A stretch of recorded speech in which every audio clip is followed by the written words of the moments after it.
નમસ્કાર, benefit business બુલેટિનમાં આપનું સ્વાગત છે। હું રાજવી। તો જાણીએ આજના મહત્વના સમાચાર। Stock market intraday update.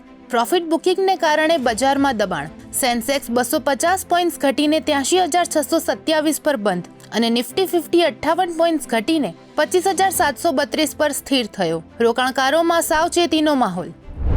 સોનું ચાંદી રેકોર્ડ ઊંચાઈએ પહોંચ્યા। વૈશ્વિક અસ્થિરતા વચ્ચે એમસીએક્સ પર કિંમતો નવી ટોચે પહોંચી। સોનું 1,42,000 પ્રતિ 10 ગ્રામ નજીક, જ્યારે સિલ્વર 1% ઉછાળા સાથે 2,70,000 પ્રતિ કિગ્રાને પાર થયું। ફૂટવેર બ્રાન્ડ રેડ ટેપના માલિકોની કંપનીમાં હિસ્સો બ્લેકસ્ટોન અને કેકેઆર જેવા વૈશ્વિક રોકાણકારો સાથે વેચવાની તૈયારીમાં હોવાના અહેવાલ બાદ કંપનીના શેર 10% વધી ગયા। કંપનીનો શેર ભાવ 128 પર પહોંચી બંધ થયો। આઈસીઆઈસીઆઈ પ્રુડેન્શિયલ લાઈફનું ક્વાર્ટર 3 પરિણામ જાહેર। કંપનીના નફામાં 19%નો ઉછાળો, ₹387 કરોડ થયો। નેટ પ્રોફિટમાં વાર્ષિક ધોરણે 19.15%ની વૃદ્ધિ। શેરના ભાવમાં છેલ્લા 3 મહિનામાં 17%નો વધારો જોવા મળ્યો છે। તો આવા જ મહત્વના સમાચારો જાણવા માટે જોડાયેલા રહો બેનિફિટ ન્યૂઝ સાથે।